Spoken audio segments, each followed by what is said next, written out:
Welcome into the DNVR Avalanche podcast presented by DraftKings Sportsbook. Use code DNVR when you sign up for a new account to get amazing odds boosts every single day. We got a pick of the week for you this week, though. It's a little bit of an easy one. Why not just pick the Broncos to win week one? Which, like in previous years, I didn't feel very comfortable doing that. And I still don't know how good the Broncos will be this year, but I feel like they'll be a lot better than they have been in the last couple of years. So I'm going with Broncos week one. And DraftKings has a bunch of promotions going on right now. If you bet on the Broncos, if they get up by 7 at any point in the game, your bet hits. So you don't even have to get the Broncos to win. You just need them to lead by 7 at some point, and you're good to go. So jump on it. Take our pick of the week, or if you hate the Broncos, you can bet against them. I don't care. Go over to DraftKings. Use that DNVR code when you sign up for a new account. Get all that good stuff. Must be 21 or older, Colorado only. Other terms, restrictions, and conditions apply. See DraftKings.com/sportsbook for details. Of course, if you have a gambling problem, call 1-800-522-4700. All right. On today's show, we're doing a little bit of a draft. We're drafting the whole NHL, but I really like the way AJ put it. There's 4 of us, so we all get to draft 8 teams.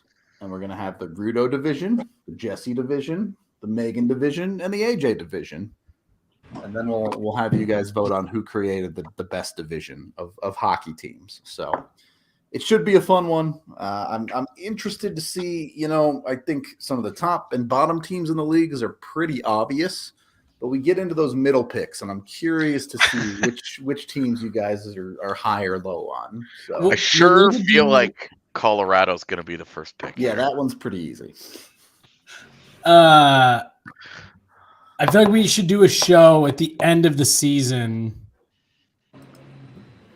for see how many points each of our divisions had? Yeah, who ended up having the best division. I like that. Because I'm sure there's going to be a couple of these that we picked today, and it's going to be like, what an idiot, got stuck with blank. And then could look very different at the end. We can compare end of season results to the poll and what we thought. We didn't really do this last year, but last year when we did our rankings, I think it was Chicago that was the one that we really got wrong. Yep. Can you guys hear my phone again? Not so far, but we're only 3 minutes and 50 seconds in. You can normally hear it coming through my computer because I always silence my phone. It makes a noise on my computer. It's like, I'll throw my headphones in today. And this same dude was just going through. He's just getting ahead of it. Yeah, I think he's just fired. Well, no, because he was giving AJ shit for something yesterday. I don't know. Whoever this guy is was saying all kinds of shit yesterday. So I was like, throw my headphones in because. Yeah, see? He's just trying to get out ahead of it today. Solving problems. Very quickly, before we jump in, the interesting. I'm actually going to take this headphone out and just turn my phone up. Now I'll text you all show. Yeah, I was going to say just.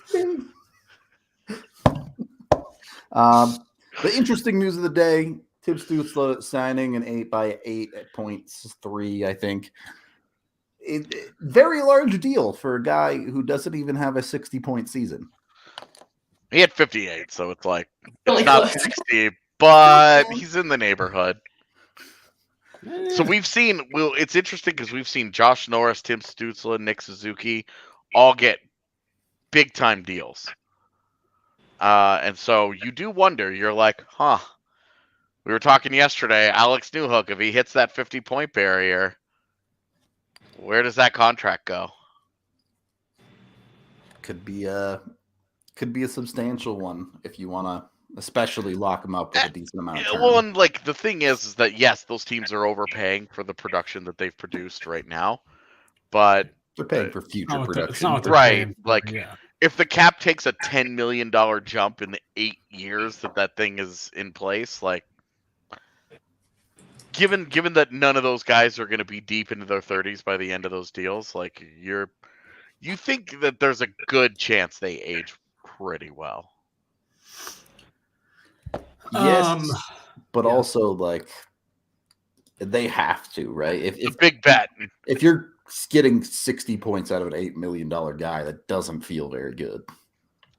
Yeah, I mean, we look at $8 million as one thing today, but in 3 years, what are we going to look at an $8 million player as? I hear you, but I still wonder. Like, Jason Robertson right now is like, yeah, that dude's about to get paid. Am I a $10 million player?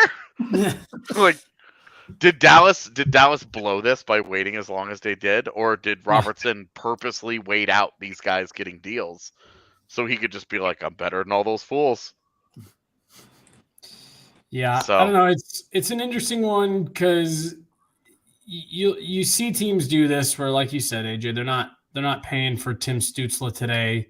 I mean, we saw it with Jack Hughes. Was that last summer? 2 summers ago? Where, the dollar amount relative to what they've done, it's like a little shocking even.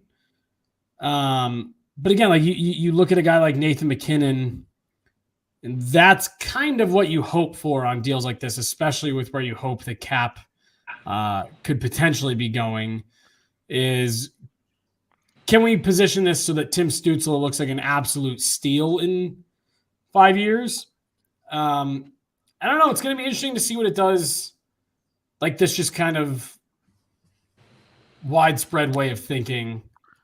Well, I think it's going to be interesting to see what it does to the market. I think Hughes is an interesting guy to bring up because he got an $8 million deal and was a point per game player last season, and all these guys now make more money than him. Like Josh Norris, I think Josh Norris is like 7.9. Like he's like right on the precipice of 8.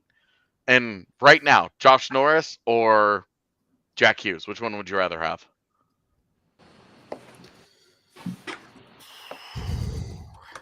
All right. Well, for me, it's pretty easy. For me, it's pretty clearly Jack Hughes, and that's like I like Josh Norris. He's a good player. Jack Hughes, though. Yeah, I was gonna say, but you're also like Jack Hughes' #1 fan. If there's any one foam finger AJ has, it's a Jack Hughes foam finger. I mean, that's not true. It would definitely be an Andrei Svechnikov foam finger. Let's remember who the real fave here is. But like Jack Hughes had more points in 20 fewer games last year than Josh Norris. Like, right, but I mean, like what I'm saying, like, is that like that's a better player, and there's a $100K difference now. And so the Hughes contract has kind of set the baseline for this generation of forwards to sign. And we're seeing guys 1 year later getting a couple $100K more. And are they going to end up comparable players in 4 years? Are they going to end up close enough? Like these teams are all betting on these guys actually like living up to their potential and lofty draft status. And it's really just like, to me, I think it's just interesting. Not all that different from the Cale Makar situation. It made me think of first. Sorry. No, go ahead. The Stars owner, Tom Gagliardi, the comments he made about paying young players out of the entry-level contracts big money and how he wasn't crazy about doing that. And I think this is going to apply some pressure for whatever the Jason Robertson contract is going to be. I mean, Robertson has to look at these and go, okay, well, my number at worst is now $9 million. Right. Well, and the more so the point that I was making with the Jack Hughes thing was I seriously, I remember when that one was signed, a lot of people were like, yeah, we see the upside on Jack Hughes, but wow, he hasn't necessarily earned this number in this term to this point. And it was very obvious. He had a 31-point season. Right. And it was just one of those things where the Devils were looking at it saying, no, we think this is a point per game player. Now, 1 year later, looks like you can start feeling a lot better about that deal than and obviously the 31 points, there's asterisks and caveats and stuff, but you can start feeling better about that. It's the same thing here, and it is just interesting to see.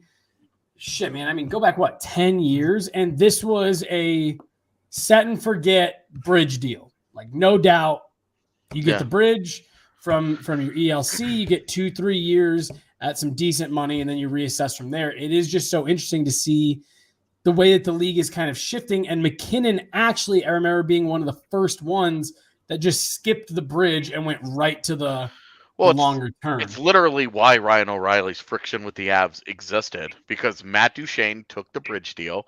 Matt Duchene through 3 years had been far more productive. O'Reilly wanted a 5-year deal. There was basically no precedent at the time for giving guys straight off ELCs long-term deals like that.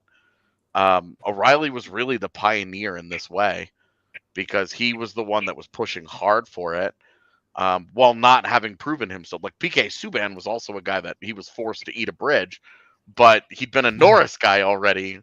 So it was a little easier to have that conversation with the PK Subban than Ryan O'Reilly, who doubled his career production in the 3rd year of his career.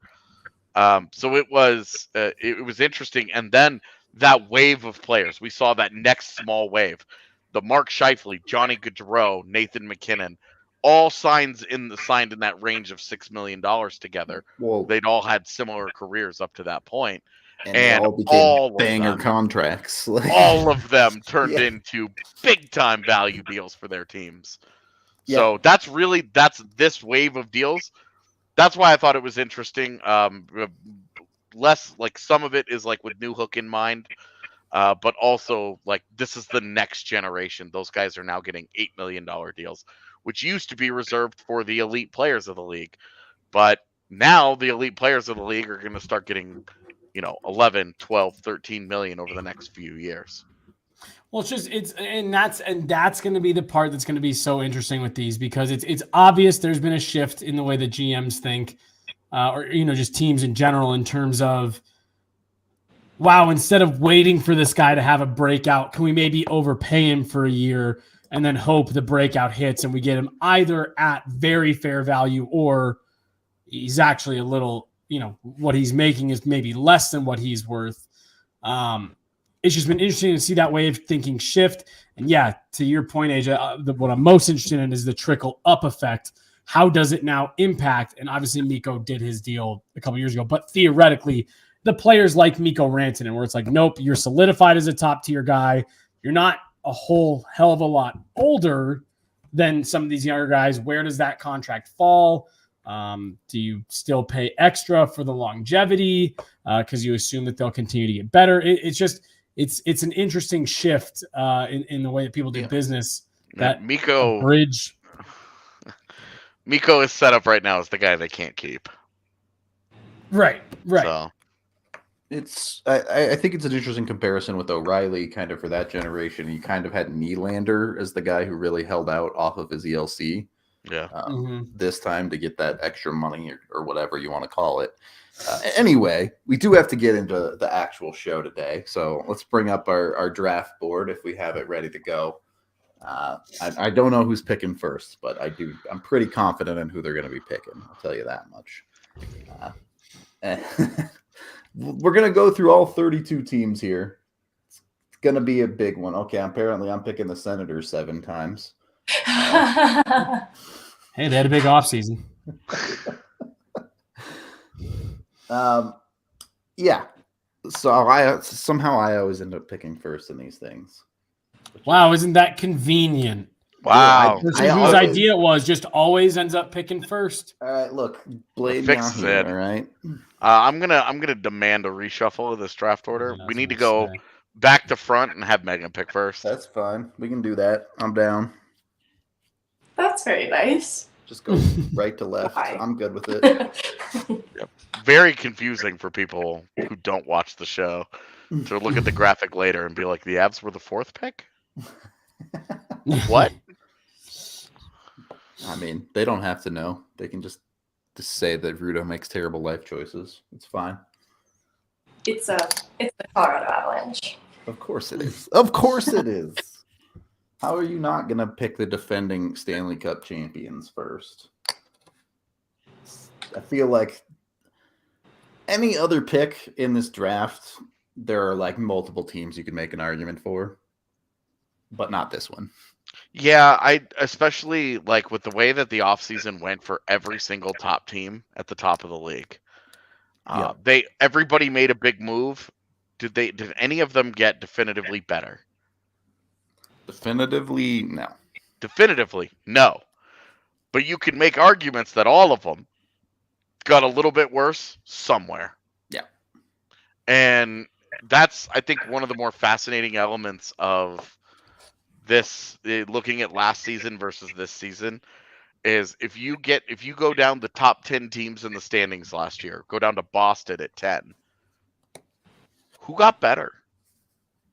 If you run through all of those 10 teams, I don't know that you really make an argument that any of the top 10 teams from last year made definitive improvements over the offseason. Was Calgary in the top 10? Yes, they were 6th, and they were the one team that I was like, only team, yeah. Maybe you could talk yourself into, but I'm saying definitively, they definitely, they're no doubt a better team. They filled a hole, they did whatever, they got better.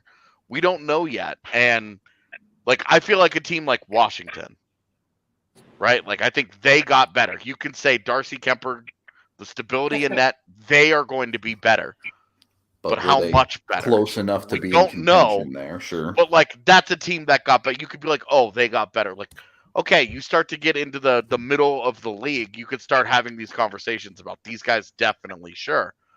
But the top of the league, I think it's fascinating in that way. So who got the I guess least worse? I'm curious how this draft plays out, and I should stop talking about it and make my picks since I think I'm next. What is the draft order? Yeah. If we're actually doing it from right to left, just to fuck with Rudo. Okay. He swapped him. Nice. Okay. Right. AJ is up though. Shit. I really am. I'm gonna pick Calgary. At 2? That feels a little aggressive, but I understand it. Damn. Yeah, I just think I don't like the steps back that Florida and Toronto took. Minnesota's a joke, so no thank you. And I don't trust Carolina's goalies. Once again, I don't trust 2 injury-prone guys to not be injury-prone. So I'm going with what I think is just a rock-solid top-to-bottom roster in Calgary. I don't think I would have taken them at 2, but top 5 for sure. Given the acquisitions they made in the offseason, it's particularly picking up Uyghur for them, I think was huge. Yep, agreed. Is it me? It is. It is. You guys know my affinity for the Bolts, so I'm taking Tampa. Easy one there, I think. Oh man, I think they're gonna struggle this year. Yeah, I know, but you said that for 3 rounds of the playoffs too. Mm-hmm. They're just and I'm sticking with my same ideology from the playoffs. Until someone in the East convinces me that they're better than the Bolts, that is the best team in the East, and they are going on 4 straight years of being that. I just think the loss of Andre Palat and Ryan McDonough with no clear-cut replacement, that's too much. The McDonough one is the big one. For me, I feel like Palat. They just have the ace in the hole, right? Of like, yeah, scored all their big goals. Well, I know, but what I'm saying is like they got worse, but also Andrei Vasilevsky still exists. Well, and like Stamkos, Point, Kucherov, Vasilevsky, those guys are all, and Hedman, those guys are awesome. They're all very good. They're still going to be a playoff team, right? Like I'm not like, but I think that they're pushing a lot closer to 4th in their division than they are 1st. Sure. Yeah. So. Yeah. The Palat one doesn't worry me as much as the McDonough one. That one I do think will be difficult to overcome if they don't. What's the kid's name? The defenseman that they got back in the deal. Oh, you're talking about Philippe Myers? Thank you. Yeah, Myers. If he can, I was thinking of Philippe, but I couldn't get Myers. Yep. If you can get anything legitimate out of him, I think they'll still be in good shape. And then to Rudo's point, they do still have just a great equalizer in Vasi. And until the Panthers or the Maple Leafs knock them off, I'm just going to assume that they'll just keep winning.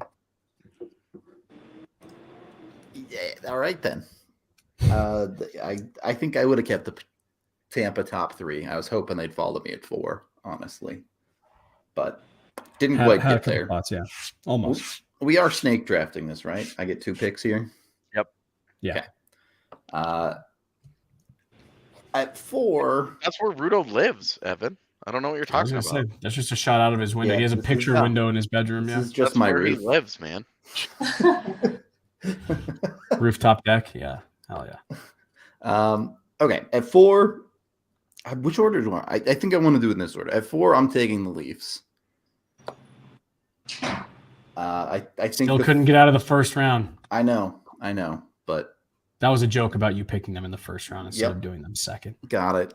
I could have taken them 5th. It would have been can't do that though. The Leafs don't deserve to do that until they earn it.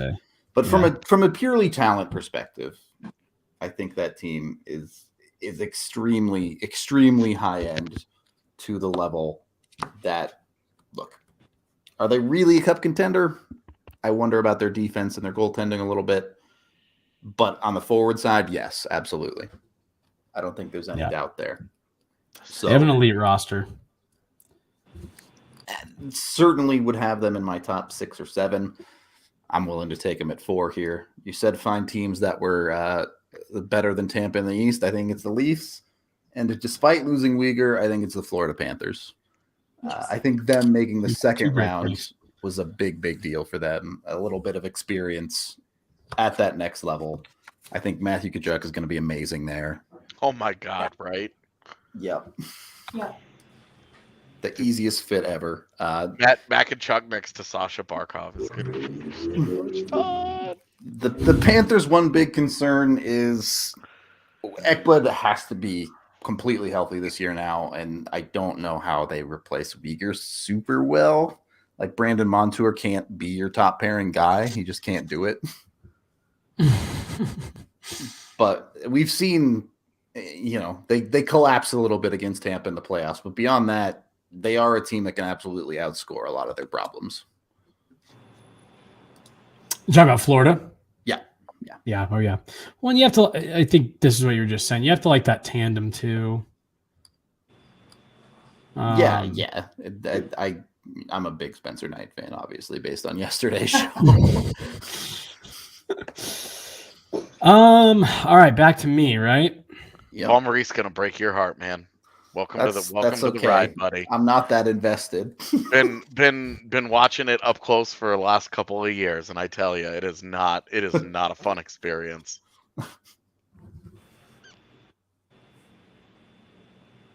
Jesse froze, it looks like. Mid thought too. Yeah, he's made his pick. He's chilling. This is right like now. being on the draft floor and the timer runs out, and it's like, I heard him say Arizona. Oh, true. Yeah, I bet he did. He's been talking up the Coyotes all offseason. He really is a big fan there. I think the Coyotes is definitely who he was trying to pick. Also, he loves a good dark horse. He really might be in on the Blackhawks too. I think you're right. Carolina. Less surprising pick there. Because I mean, we really are like, you only get a couple more picks here, and you're really into like the meat, where you got some coin tosses here. It gets probably really interesting. Probably by the end of this round, by the time AJ and Meghan are done, like you're really into like, who do you like individually? Yeah. Before you said Chicago, I want to know who was the other pick that you guys. Arizona. Oh. Okay. Watch them be great this year, and we all feel silly for saving them to last. Who, Arizona? Arizona's going to be so this year. Hey, I'm trying to be nice to our PHNX guys, all right? They went through it last year. Imagine having to redo the 48-point season. Like, imagine they're about to go through it again, man. That's what's going to I'm saying. Like, from our side, imagine doing that again. Poor guys. All right, so Carolina off the board. Carolina should be a contender, I feel like, but they just never seem to quite get there. It's not really something I can tell you statistically or analytically. There's just something missing, dude. And I don't know if it's Svechnikov not taking that next step to like being an elite goal scorer. I don't know if they need another goal scorer, but they just I'll tell you what they need. They need a big swinging dick. They need an alpha male. Well, dude, I remember you and I talking. I think there was an Avs game on, and we were waiting for an Avs game to start. During the playoffs, we were watching the Hurricanes game doesn't matter. Mm-hmm. And I remember us talking about like, all right, cool. You're the Carolina Hurricanes. You're down by 1, 40 seconds to go. Your net's empty. Who is Rod Brindamore tapping on the shoulder and saying like, go get one, go tie this up, go be the man. We want the puck on your stick. Go make it happen. Like, I just don't know who that is. So for Carolina. I think it was like this playoffs, it seemed like it was supposed to be Sebastian Aho, and that clearly didn't work. Kept waiting. I mean, he had the one big goal in the Rangers series. It was like the greasiest goal ever. Yeah, well, and like they needed it, right? They were on the verge of getting shut out again, and they needed it, and he went and got it. Didn't matter though. Ultimately did not matter, but like that was kind of the thing, is that this was when they needed Sebastian Aho. They needed, Teravainen, Svechnikov. They needed somebody to step into the spotlight and say, I'm not letting us lose. Right. This is our time. And that was where, when you look at Colorado's run, like who was going to be the guy? Cale Makar won the Conn Smythe, and Cale Makar was awesome. But for me, man, you look at Nathan MacKinnon when they absolutely had to have it. Game 6, where did it come from? Yeah. Nathan MacKinnon in a 2-1 win has a goal and an assist. Yeah. And I don't care if that assist was just him getting lucky, because it bounced off of a skate. That's a goal and an assist. And like you've gotta have it. And right now I think that's the biggest. I didn't pick Carolina second because I'm worried about their goalies, but when you get into the postseason, my concern about them being able to make a deep run is I don't know that there's a dude in that locker room. Yeah. Yeah. That's just that absolutely burns him up. Refuse to lose, never say die. I don't know that they've got the Goonies in there. Mm-hmm. And if you don't have the Goonies in you, then it's hard to win a Stanley Cup. Yeah. So yeah, they're one of the more interesting teams in the league, because I just feel like they should have had a lot more success than they've had to this point. But really hurt. Yep. I remember watching. And I've talked about it on here. I knew Antti Ranta's groin was about to explode halfway through that save when his leg was like perpendicular to the ice, like 5 feet off of it. I was like, ooh, that's not going to end well. And it didn't. Is it my pick? It should be, yes. This is actually a tough spot to be in because Megan's going to take two teams that I like. Yep. I'm going to stick with the Battle of Alberta. I'm going to take Edmonton. Yeah, it's a good pick. I between the top end talent, I like the moves that they've made defensively, and I'm good rolling the dice with Jack Campbell over Mike Smith. Like I don't know if it's gonna work in the postseason, but through a regular season, through 82 games, I'll take the chance. Also, I really wanted the rivalry. I wanted Edmonton. It brings me no joy because everything I've learned about the Oilers has been against my will, but I still think that they're going to be a contender. Is someone like forcing you to sit in a room and watch Oilers games? Yeah.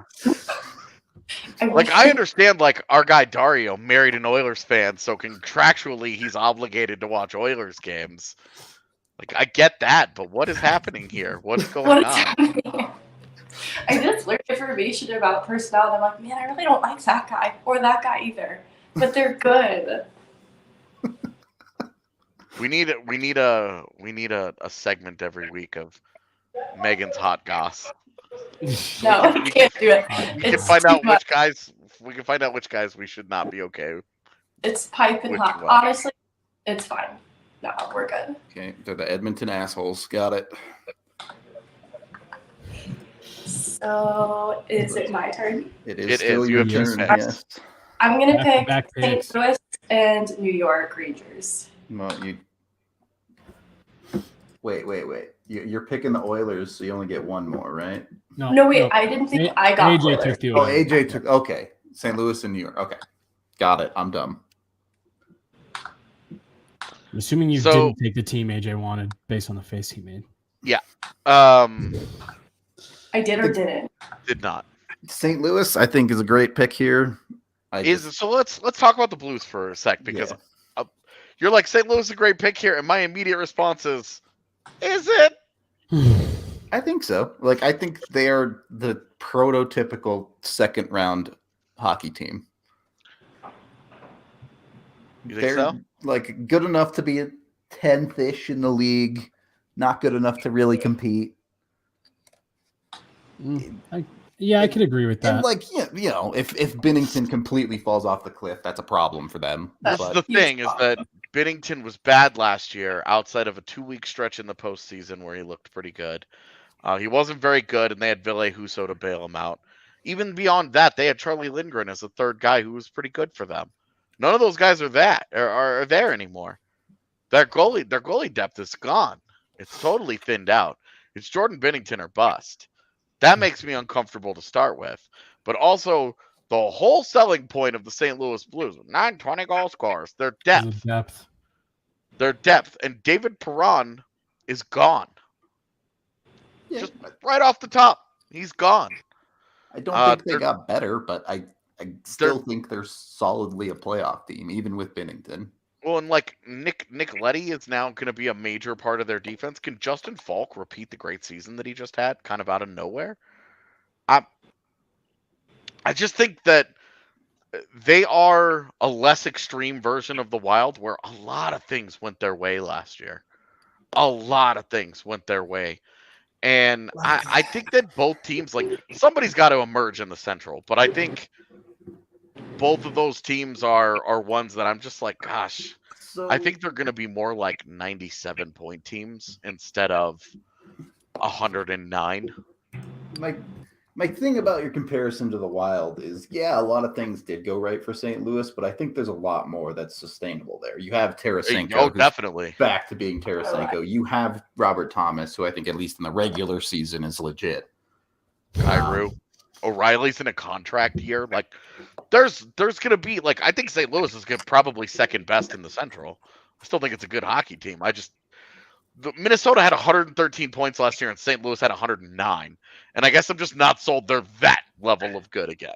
I feel like I look at the Stanley Cup playoff run, and their style of play did challenge the Avs at points, and the Avs were able to come up with solutions for it. But I look at Edmonton and St. Louis as being teams that went toe-to-toe with the Avs pretty well outside of the Stanley Cup final. And there definitely have been some changes with the loss of Perron, but... Well, it's just a bad internet day. I was scared that one was me again. Huge gamble on the goaltending. And she's back. Did it freeze? A little bit, Yeah. Yeah. Oh, I said something really good. No, I was just qualifying why I chose St. Louis, but it's kind of been said. So Well, we'll let people decide. So, where does everyone on the pod stand on New York? Because I get that Igor is great, but that team... I think they'll be better, because I think a lot of their young guys are going to take one more step forward. I mean, Keandre Miller, Braden Schneider, one more year. You also have Lafreniere, one more year, right? Like, he looked, Filipino, one more year, right? Like one extra year of development. I think they will be better. I think they'll be better. They're more well-rounded, and like Igor carried them to 110 points last year by being all-time great, like legendary. Even if he's just very good or just boring ass elite this year instead of historically good, they should still be right there. I think that Megan probably took him higher than I would have, but I can at least see the appeal here. A lot of young guys getting better at the same time. an elite goalie, really high-end top line, absolutely. Easy sell. They were a team that, depending on how the pick shook out, would have potentially been my next pick, because a lot of like what AJ just said, to me, I thought they overachieved last year. I was expecting them to kind of have a year like last year this year. So just getting all of that experience, being able to go on a run to the Eastern Conference Final, giving that series away to Tampa after taking a 2-0 lead. I just think that they kind of took an extra step last year, and just got some experience that you just can't replicate. That'll help a lot of those young guys continue to grow. And then kind of like my pick of the Lightning, when you've got Shesterkin back there, he proved last year he can cover up a lot of blemishes. I think they're legitimately a team on the rise this year instead of the kind of upstart kind of catch you off guard. I think they'll be a top team. Boy, I'm not as sold as you guys. Their possession metrics were just so bad last year that even if they improved them, I still wonder. St. Louis too. Yeah, sure. Those are two bad 5v5 teams that have to get better at that part of the game, no doubt. AJ, you're up. I'm taking Pittsburgh purely because Sidney Crosby is the man. I think Jake Gensel's about to score 40 goals, and because I just refuse to believe that their health luck is going to stay as bad as it was last year. I like some of the things that they did on their defense. They really shook it up. They made some changes. I really like the addition of Ty Smith to add in a more natural puck moving element other than Chris Letang. I like their goaltending tandem on Tristan Jarry is just fine. So really all three levels of their team I feel pretty comfortable with, and I think that's just a good old solid hockey team. So Penguins it is.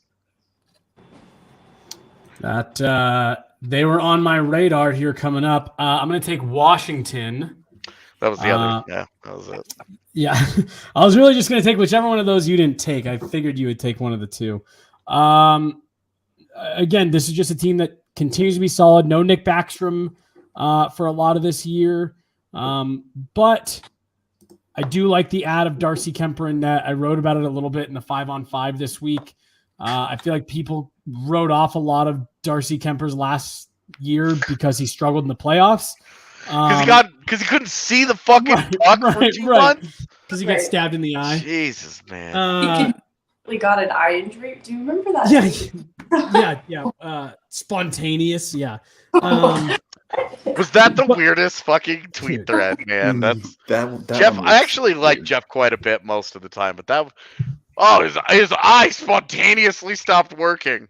It's like getting into a car accident and saying I spontaneously have a back problem. What are you talking about? He also, there was something else in that tweet that he had in quotes. Like he had injury in quotes. It's like, are you implying he wasn't actually injured? I think he walked it back too. Yeah. And like you said, I've seen that dude tweet. Like he's not that guy. Like I like Jeff a lot, actually. I just thought that was a really funny take on all that. And so I think Kemper will be a big improvement. I mean, that's a team that obviously likes to score goals. They've got some high-powered offense. If they can do a little bit better job keeping them out of their own net, I think they'll be in much better shape. And Darcy Kemper, I think, will help better equip them to do so. Okay. I don't have a strong argument against Washington here. I do think. Can we see the draft board? Yeah, I kind of just want to see what we look like after 3 rounds here. Yeah. If my suspicions are correct, I'm pretty sure we have a lot of East Coast teams. Yeah. I was going to say, you can tell that we think were 100-point teams last year. Yeah. Like it's easy to look at the teams and be like, oh, these are all pretty good hockey teams. Yeah. Anyway. Just 4 from the West, and they're all Meghan and AJ. Anyway, for my next pick, I'm keeping it right on the line with the Penguins and Washington. I'm going with Boston. Okay. Mostly because they managed to keep the band together for the most part. Bergeron came back, Krejci came back, and they have something like 10 dudes in contract years, including Pasta and Zaka. Yeah. So you're not worried about the injuries well into December? No, I think maybe January. Look, are they gonna finish top 2 in their division? Probably not. Are they a third place or wild card team? Yeah, I think so. I think so. Yeah. So my thing, the injuries, if like Charlie McAvoy for 3 months is a really big deal. Like they've got a couple of guys who are not going to be around for a few months, and how much ground do they lose in that time? Is really the to be honest, it's the only reason I didn't take Boston with my pick, because I think the Bruins on paper are better than the last couple teams picked, but on paper is not on the ice, and availability is a big time problem for that franchise right now. So look, that's my concern with them. That's the only counterpoint I have. I get McAvoy's a stud, but I think they can get by with Lindholm and Carlo. Below that, it gets a little bit sketchier. But more importantly than that is I think that Swayman in particular has proved himself as a solid goaltender for them behind them. And if he can play well for them, then they can get through the injured part of the season and be fine. Do have another pick coming up, but first we are brought to you by Breckenridge Brewery, the official beer of DNVR. You can get it at your local liquor store. You can also get a ton of other awesome merch at breckbrew.com. So be sure to go check that out. Their beer is awesome. No two ways about it. Absolutely love their beer. And on Friday, well, technically like tomorrow, but on Friday you can go down to the bar for our grand opening and have some beers. Friday. Grand opening. Yep. That's the key one. So should be a fun Friday for all of us. I think pretty much everyone at the company is going to be down there. So if you want to come stop by, say hi, have a beer with us, Friday is the day to do it. Should be a blast. If you haven't had a look at the new bar yet, you got to come on Friday to check it out too. The new setup. The bar will just be full of DNVR employees and then their guests, and then like other people can also fit. It's fine. Yeah, so it should be a blast on Friday. Hope y'all will come join us for that at the bar. Also brought to you by Avaca TV. You can go to avaca.tv/Colorado10 today to get 3 months off. You get $10 off, so it's just $15 a month for the first 3 months. EVOCA.tv/Colorado10. They've got Altitude, AT&T Sportsnet, national channels, NFL Network, you name it. If you're a sports fan in Colorado, they've got everything you could possibly want. So check them out today. Even after the discount, it's only $25 a month for television, so way cheaper than some of the other options for Altitude out there. They're great. They're super supportive of us. Obviously, they're big deal with the DNVR Nuggets trip to Serbia, producing the documentary that's going to go up on Avaca TV, which, by the way, we have a DNVR channel on Avaca TV. Pretty cool. Might want to get it just for that. You can swap over to us after games and pregame and stuff like that. Okay. Next period of the DNVR Avalanche podcast presented by DraftKings Sportsbook. With my next pick, I feel like I might be going a little bit off the board with this one, but I'm going Columbus. You mother son of a bitch. You dirty, rotten bastard. Snake.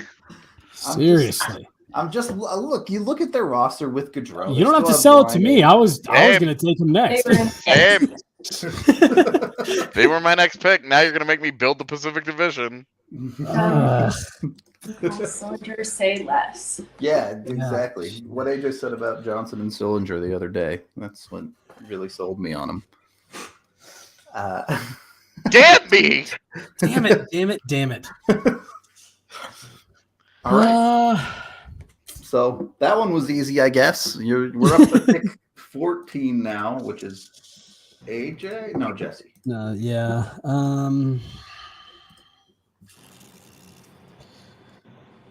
All right, because we are just kind of in that point now where it's not even necessarily going off the board. You just got to take the teams that you think are going to pan out.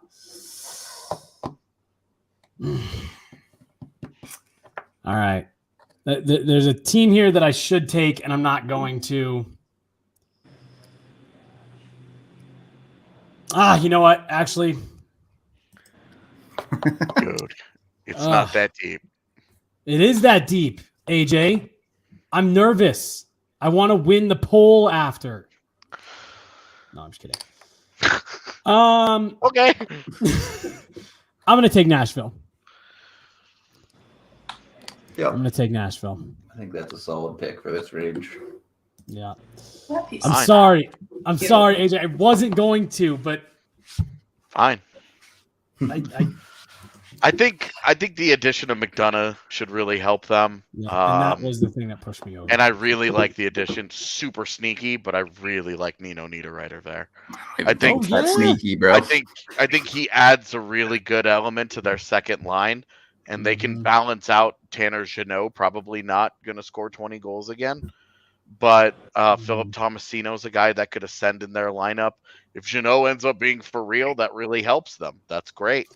Right. But I do really I think that they're a little bit deeper last year, and that will help mitigate from the fact that they probably aren't going to get career years out of 5 guys again. Yep. And so, I'm into it. I like that. I like that pick. And yeah, it was like you said, it was the McDonough that kind of pushed it over, and then I forgot. I honestly forgot until I was sitting there kind of going through that they picked up Nino Niederreiter a couple weeks after free agency opened. I was mad about that signing. It was such a good, I think such a good one. It was. I think it was similar to some other teams, like you guys said about Kemper. I think people are sleeping on Nashville because they watched the playoff series without UC Saros. Yeah. Well, UC Saros really wasn't their problem. So I think the Saros thing, it's easy to be like, oh, well, they didn't have Saros. Well, Connor Ingram had like a 9-12 or something in that series. He was just fine. I don't think Nashville wins that series with Saros in. They maybe win like a game, but they are a better team with Saros in that. Yeah, the guys in front of them, McDonough will help Ekholm. Ekholm is the one that really struggled in that postseason series, and McDonough should be able to help bail him out of some of that defensive responsibility. So I think they're a little bit deeper at both forward and defense. I think that they are. I think they are actually the top contender in the Central for second place. I think they're the Blues' biggest competition. I think Nashville and St. Louis are both going to be solid hockey teams. Like you said, Rudo, I think people are a little down on them because they got waxed by one of the best teams the league has seen in several years. That's a buzzsaw, especially in that first round where they were like, "Let's get the fuck out of here." They were the healthiest they've been all season. Yeah, the healthiest they they've been all season. Once in that series, and they responded by scoring twice in 3 minutes, and we're like, "No, we're done. This is for Broadway. Nothing. We're out of here. Bye, guys." And so I think some people kind of forget that. Nashville had a decent season. A lot of it was on career years, but I like the depth. I think they'll do all right next year. I like the pick. This leaves me. I think it's really funny that the Minnesota Wild had 113 points last year, and we're like 15 picks in, and none of us want to take the bait. No. I was going to say, bait is the right word. Yeah, I'm not about to. I'm taking the Canucks because a full season under Bruce Boudreau. I really like Thatcher Demko. I think defensively they're okay. But I don't think that Elias Pettersson is going to struggle the way that he did at the start of last year.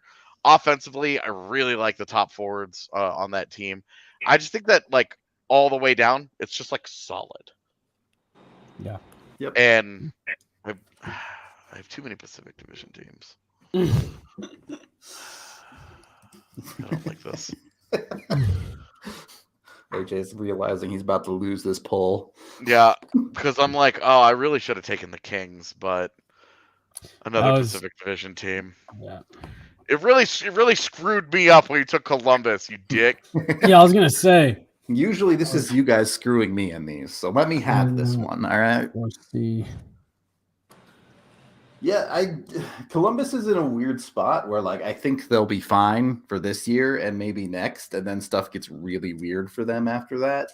For me, it's if Elvis be a number one, and then we'll see.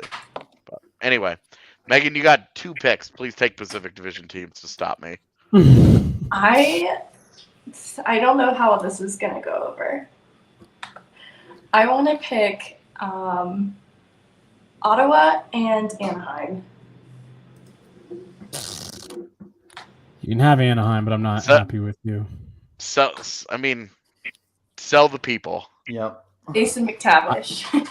State your case. Trevor Zegras. Jamie Drysdale. I mean, those are all good and young individual players, but I really like the Ottawa pick. I really like Ottawa. I thought about them for my last one. My problem with Anaheim is like, can you really be successful when Troy Terry is your top scorer? Like Anaheim, I'm really interested in. I'm really interested in Anaheim. Last year, they did some overachieving at the beginning of the season. It looked like maybe they had potential to kind of follow that the LA Kings track. They kind of fizzled out. Like this year, they're kind of officially turning the guard over to the young kids. Yeah, Jamie Drysdale, Mason McTavish. Like the problem is like, what is their top 6? Sure, you have Zegras, you have Terry, but Mason McTavish needs to be a top 6 guy day one, or you're running out Adam Henrique as your 2C. Like, yeah, I could. I'm not necessarily. I don't know if I'd go to the up to Blackhawk and place money on, or I guess just into the DraftKings app and place money on them making the playoffs. But I could legitimately see with John Gibson and net, a young core in Anaheim having one of those fun kind of special seasons where maybe analytically they don't show out, but they're scoring goals and having fun. And I could see it. I like your Ottawa pick more than your Anaheim pick, though, Megan. But ILY either way. I think Ottawa's bait. I think their top 6. I think their top 6 is really good. I think Thomas Chabot is really good. Name another guy that should be in the top 4 on an NHL defense on that roster. Their goaltending tandem is hopes and dreams with Anton Forsberg repeating last season, and their bottom 6 I just don't think is competitive enough. So I love where the Sens are going. I just don't think that they're there yet. I like it. I would have taken Ottawa would have been my pick for this round. You really don't like their bottom 6 that much? I really don't. And I really think that their defense is still bad. Barring multiple breakouts. Their defense is a problem. I agree with you there, but I don't think their bottom 6 is that bad. Man. Their defense reminds me of the old Avs. They have a really good top 6. They've got 2 defenders you've heard of, and they've got a goalie that you may like, and then after that it is all hopes and dreams. Between Formanton and Austin Watson, I just don't think their bottom 6 is as much of a problem as you think it is. You named 2 borderline players for me. Formanton was at a 32-point season, man. I like Formanton, but if that's the guy that you're carrying the torch for as your bottom 6 guy, I'm good. First of all, you were the one carrying Austin Watson's torch last year. What? You were all about him. Me? I've never been about Austin Watson in his entire life. Whatever you say. Anyway. I really don't want to take another Pacific Division team. But. I mean, I'm not going to. Okay, all right. I refuse to take another one. But I do think that this is a good place for me to take Minnesota. It's right in the middle of it. I'm not banking on all these guys having career years again, but I do think, Marc-Andre Fleury is a serviceable goaltender at this point in his career. He's fine. I still think that's a really good defensive team. I think they're really well coached, and they have a true blue, nasty superstar in Kirill Kaprizov. So, 5 picks in, I'm good there. I would not have gone there, but I'm 98% sure Jesse's about to snipe me here. Well, the team that I really wanted to pick is not going to make it to my next pick. So,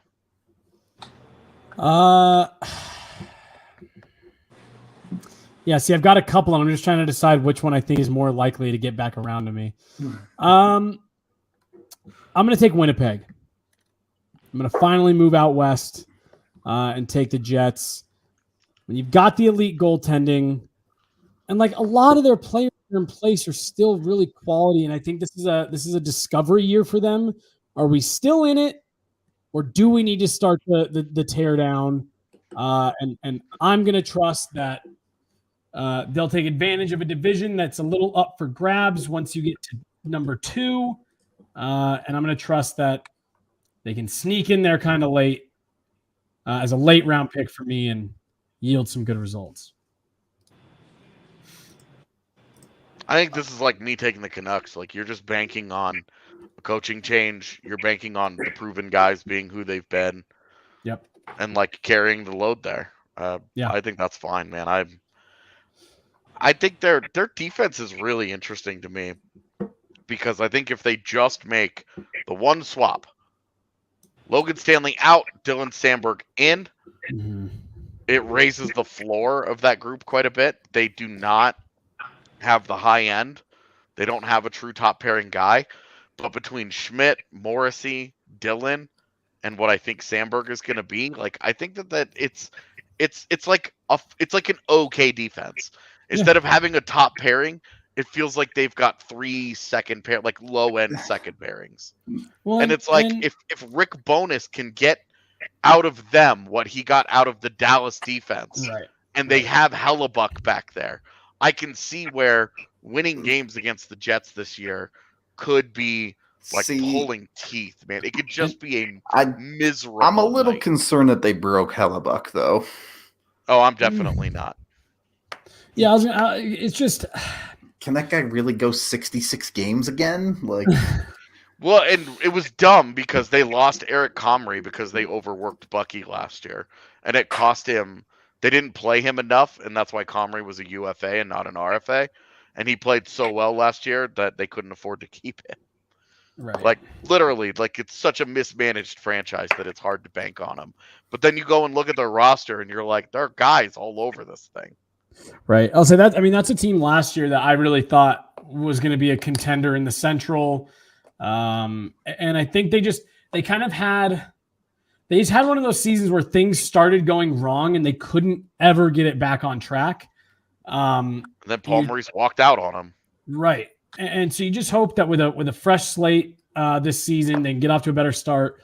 And like AJ said, they've got the pieces in place that they can be a competitive team. So that's what I'm banking on here. Did I take your pick, Rudo? You didn't. Oh, nice. A little surprised.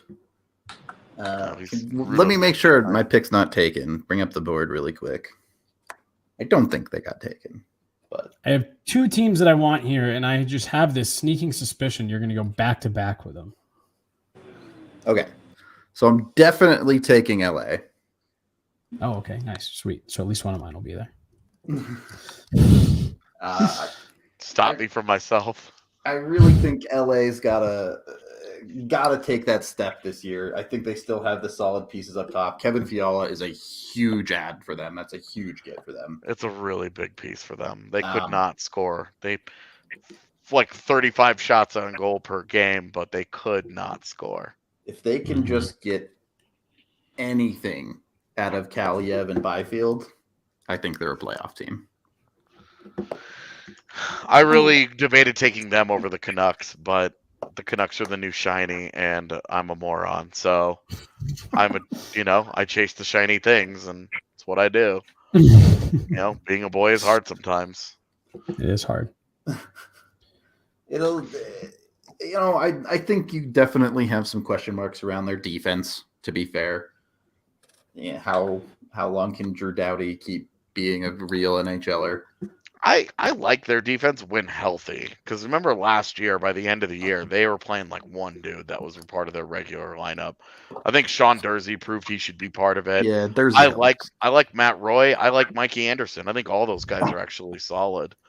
Dude, if I really stay healthy. I really do think if Drew Doughty is healthy, I think they bumped the Oilers in the first round last year. I think they would have been able to close them out. Yeah, I agree. Yeah. Yeah. So no, I like LA. I like that pick a lot. That was my last real pick. I think stuff starts to get really hard now. Yeah, this gets real silly when it comes to choosing teams. Well, and let's be real here. Somebody's gonna have to pick Vegas and feel bad about themselves doing it. Because it's a franchise covered in slime right now. Yeah. Remember growing up watching Nickelodeon and you get slimed? Love it. Vegas is covered in the green shit right now because they've just debased themselves at every turn and they've done players dirty and it's just been a brutal culture there. But then you look at the team and you're like, it's a pretty okay team. Where do they fit in this puzzle? I'm not taking Vegas. I'm gonna take a team that I think is gonna be kind of fun this year, but I'm gonna lose a lot of votes for picking. You son of a bitch. Yep, you already know where it's going. Nah, do you? I think I do. I'm taking Detroit. Yeah, that's what I thought. So I thought you were doing.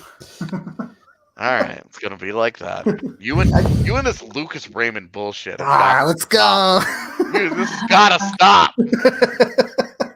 This is out of control, sir. It's not just Raymond though. They got Perron. Nice get for them. They got Chirot, who I get the conversation around him, but he's going to make their defense better in the immediate. Look, Ben Chirot for free is a different conversation. Yeah. But more importantly than all of that, they got Billy Husso. Yeah, Husso and Nedeljkovic as a tandem is like it's going to be interesting. Earn a job. Yeah. It's like a reality TV show.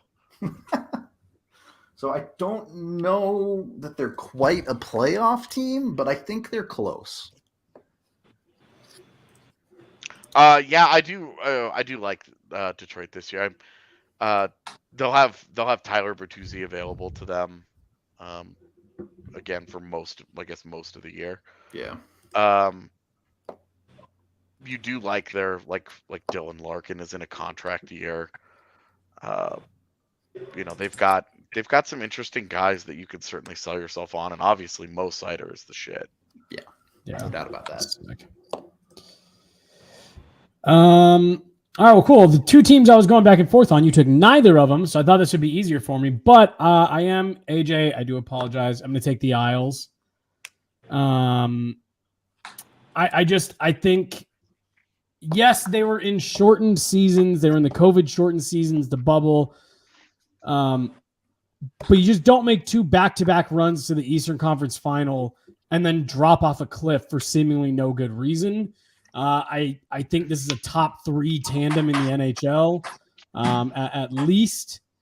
They did nothing this offseason. Literally nothing. They added nothing. Except fire Barry Trotz. Except for fire Barry Trotz, which was an interesting move. But I just think that is too good of a team to be that bad again.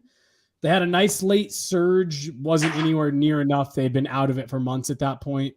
But that's a team that I think last year was a blip. I don't know if they're going back to the Eastern Conference Final necessarily, but I think they will absolutely be a little bit more competitive and at least be in the playoff conversation a little bit later than American Thanksgiving. I mean, the big thing for them, right, is Dobson is dope. They have that locked up. He has another year under his belt. And the big question is how good can Romanov be for them? Well, and they have a true top pairing in Pelech and Pulak. Then you have Dobson, and then you do have a Romanov. And I think their defense it's fine. It could be really good. It could disappoint. Can Matt Barzal get back to being the dynamic game breaker that we saw earlier in his career? Right. How does Lane Lambert, first-time head coach, how does he handle stepping out of the shadow of Barry Trotz? And that's the Lane Lambert Barry Trotz factor is why I've been waiting on the Isles and didn't take them over the in the last round, because I just was not. I don't know anything. I don't know if Lane Lambert has got the goods or not. Yeah, you'd love to believe so, but I have no idea. So I am. I would love to believe the Isles are coming back this year. I just don't know. Yeah. We Yeah, shall I just see. don't Yeah, like I said, didn't add much, but you just have to imagine that you don't fall off of a cliff like that for no good reason. Yeah, have to well, imagine and there's a bounce keep back to some in extent. mind, it was something like 15-game road trip to start the year. Right, to start the season, yeah. And then when that went poorly and then injuries, they never got into a rhythm. They never Well, they got had- to just settle in and play hockey until the end Yep. of the year. And they were A pretty long decent. COVID pause, yeah. Okay, we're into the bottom 10. Well, I'm the team that I kept thinking was going to get picked here, but I'm taking the Devils. I think their defense is pretty solid. I think they finally have a goaltender that can actually stop some pucks, and I think offensively they're dynamic as hell. So I think the John Marino addition for them. But Ty Smith is not a guy that they really needed. They didn't need more puck moving help. They needed a guy that's just gonna defend. I think John Marino was a great fit for them. We'll see how Vanacek does in net, but I'm willing to at least. But like he was fine in Washington. I can understand why Washington felt like they needed to get better at that position, but Vanacek is such an improvement for the Devils. And their offense, I think, is going to be downright explosive. Yeah, so I've got New Jersey here. That's a good pick. I like that. Usually not a fan of going out and getting the veteran guy, but it does feel like Palat is such a slam dunk for them. Yeah, I mean, it just like a good top six. Oh, it just got better. Like, yeah. And to add a little bit of professionalism into the room, a little bit of accountability, a little bit of I don't think he's going to be a major attitude guy, but he's definitely like a guy that I think walks in and just gives them a little bit of been there, maturity, kind of, yeah, a little bit of maturity. I think he's going to be the most disappointing free agent on the ice. Coming from that culture and that locker room and all that stuff, there's no way you don't bring positives with attitude and experience and all that shit. But Andre Palat is my one who I've got pegged as, and I mean it's natural, right? And I could very easily be proven wrong, but this guy's never played anywhere other than Tampa. He's only ever played for John Cooper.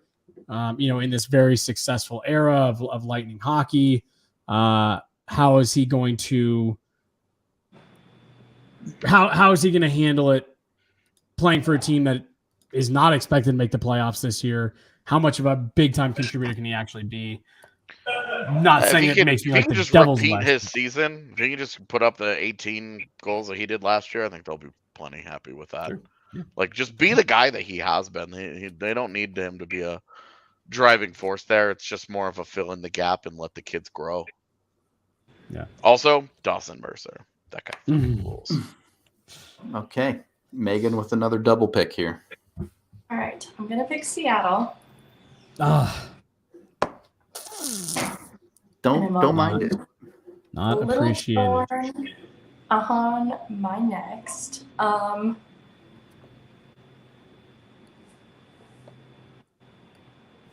wanted Seattle. Yeah, they were going to be my next pick. Oh, all right. Well, that makes me feel better that it wouldn't have gotten back to me anyways. Yeah. Nope, they were not. They were not getting to you, my man, because I actually really like the Kraken this year. Truly, I think offensively they've added enough firepower that if they can stay healthy, right. There has to be some level of freaking bounce back from Philip Grubauer. We talked about it yesterday. Is it a 9-10, a 9-20? I don't know, but I do like where they are headed in general. And then offensively, you had Burakovsky and Bjorkstrand, two of the best pure shooters in the game. That helps on offense. You get Brandon Tanev back to be a third line energy, mix it up attitude guy for you. That helps. To me, it's how quickly can Shane Wright and Matty Beniers become the guys that everyone thinks they can be. Is Shane Wright even on the team this year? Because if he is, I think that makes them even better. Because you have a third line of Shane Wright, Jonas Donskoy, and Brandon Tanev. That's a pretty good third line, man. Mm-hmm. Especially because they're in the Pacific. Like, it wouldn't blow me away if they were like competing for a wild card spot. It wouldn't blow me away if they made one. Mm-hmm. Yeah.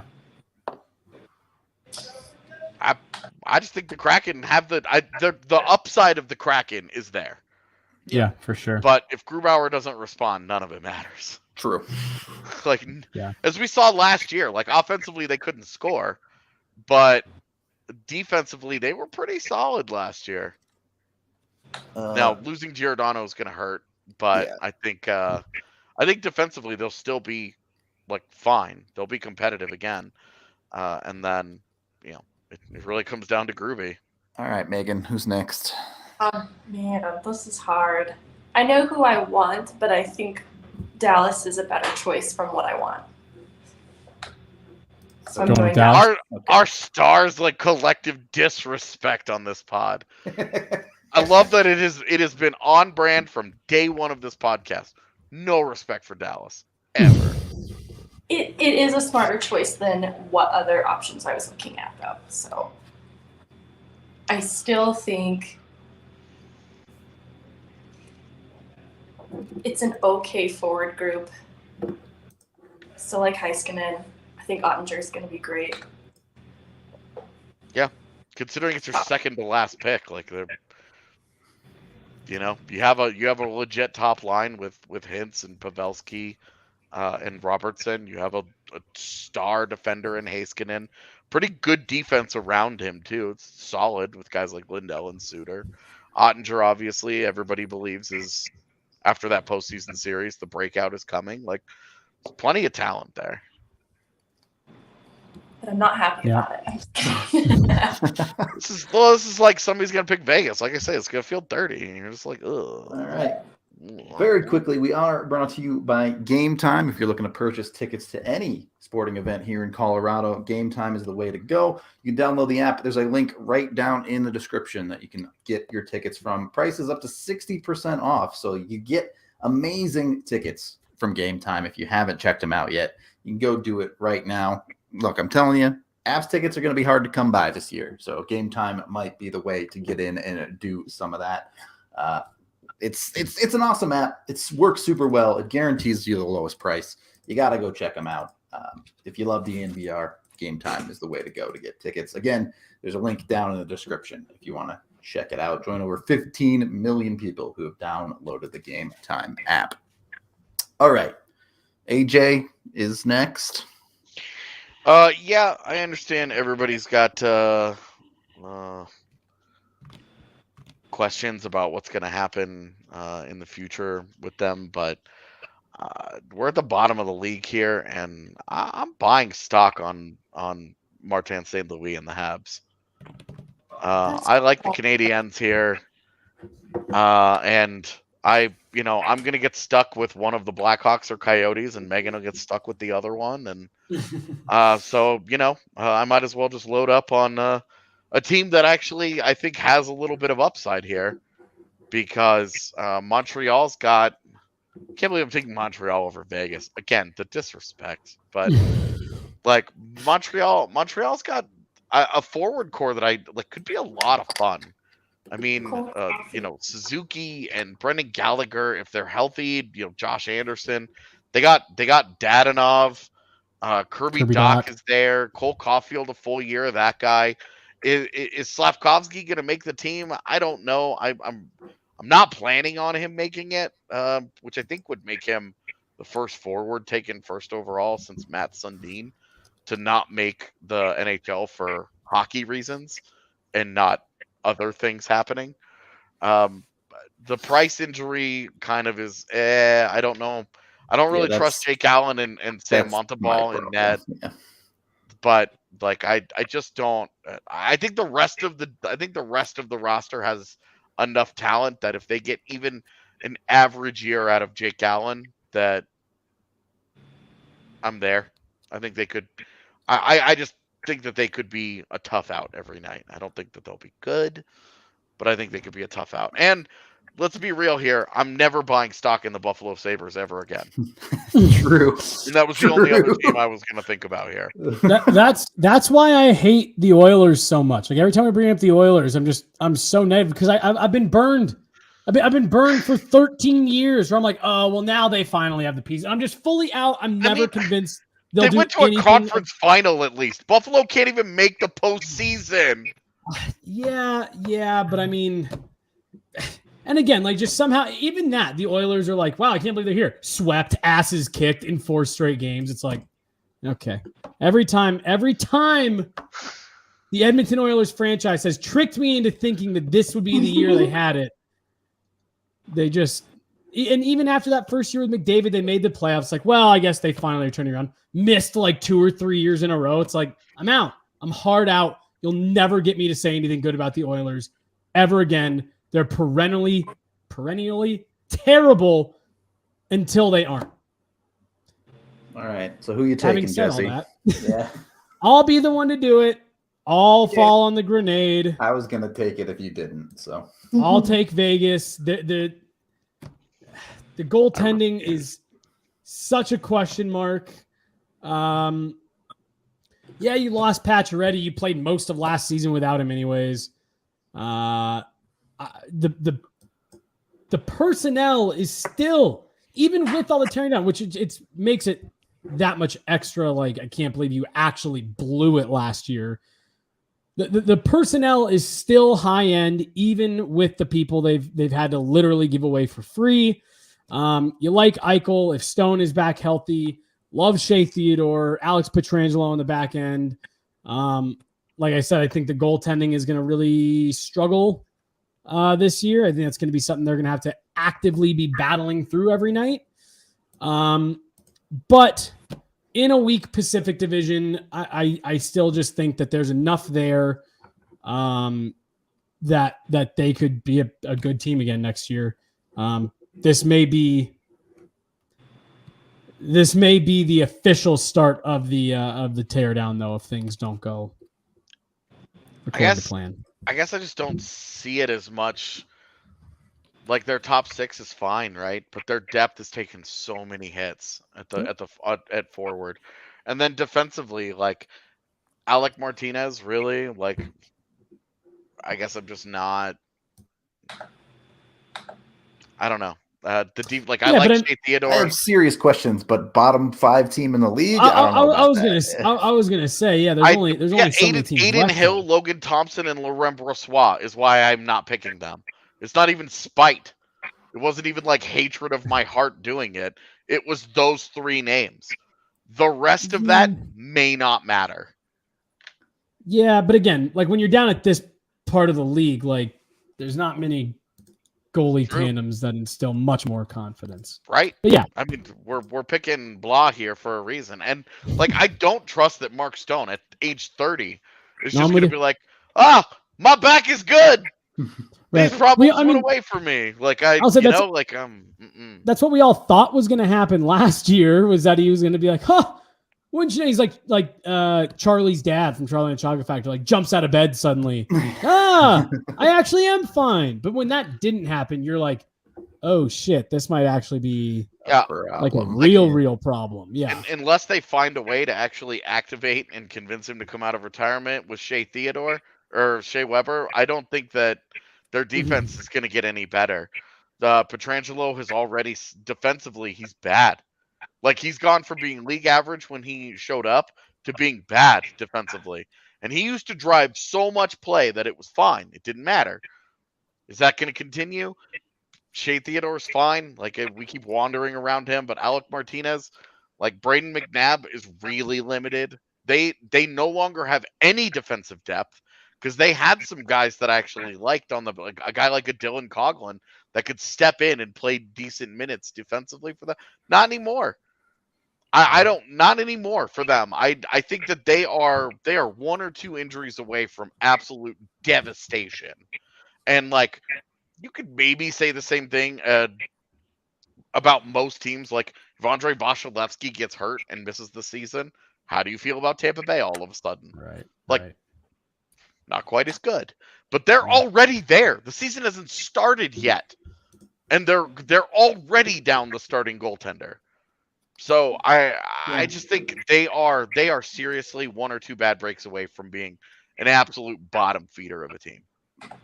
Well, it could happen. I still think the high end is still too high relative to the teams that are around them here. the high end is easily be a playoff team. Yeah. Buffalo, Montreal, Philadelphia, Arizona, Vegas. Right. Like, yes, absolutely. Yeah, it's like I just don't think there's you're not going to find that much upside short of that's why I wanted Seattle, because I think that's the one other team in this range where it's like, yeah, we can see the upside there. Yeah. Yep. Seattle was like the crown jewel of the bottom feeders. Okay, so 5 picks left. I have 2 here. The first one I think is super easy. I'm taking San Jose. Not that they're amazing or anything, but they have some decent pieces. Kakkonen and net. Carlson's overpaid, but he's still a solid producing defenseman. Hurdle on the forward side. Timo Meier. Are they a playoff team? No. But are they decent? Yeah. And in the bottom 5, I will take decent. And they're going to be able to trade all their goalies to all the other bottom 5 teams in this range. Yeah. So I think San Jose is an easy pick there. My other pick is going to be Buffalo, based purely on the fact that I believe the Philadelphia Flyers are a sham of an organization and are just completely falling apart. Nice. Please don't stick me with the Flyers. You could take Arizona instead. I'm going to take Arizona. I am going to take Arizona. Bitch! I am going to take Arizona. And I was going to take Philly until Rudo said, I feel like they're falling apart. And I was like, you know what? The Coyotes already fell apart. Now they're at least trying to scrape the pieces back together. So we've already gone through that. And at very least, I don't know. I think the ASU rink will be cool for a couple of years. Ooh, Kevin Weeks is tweeting that something's about to happen goalie-wise. Let's go.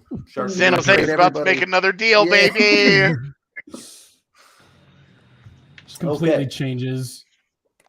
So, AJ, you get to decide Megan's fate. No, there's no deciding here. Under no circumstances am I taking Chicago. Nope. Under no circumstances am I taking that clown show of an organization. I at least when I take the Flyers, I get to hang out with Gritty. I get to invite him to all the parties. At least I have Gritty. I feel like an idiot for not taking Gritty. What a dummy I am. This is where we are. I don't even care about the NHL team. I've got Gritty. So this works. Take was so bad it killed my camera. Okay, so do we have the final list? There you go. There's the full teams. Chat, who drafted the best division? Jesse. What do you think? The Coyotes really pushed it over the top for me, I thought. See, what's fun about this is we will get we'll get a definitive answer on this by the end of the year. Yeah. Who had the best division? I'm actually excited to see that. It could be a redemption moment. The Knights and Islanders picks are strong for Jesse down the list. Felt some decent value. Watch this be like our divisions are split like perfectly horrible and half good. It just ends up being this total wash. The funniest part is they're gonna get split. It's gonna be like 4 points separate first and last place, and we're gonna be like, we did a pretty good job here. Yeah. Okay. We'll throw a poll up on this on Twitter, so be sure to go vote and tell everyone what a fool I am, or if you think Jesse's a genius. But we are going to get out of here for the day. We appreciate all y'all hanging out with us as always. We'll be back tomorrow and Friday, of course, with 2 more shows this week. And then next week, preseason stuff starts happening. So hope you're ready. Hope to see you there. We are out of here. Until the next one, we will talk to you later.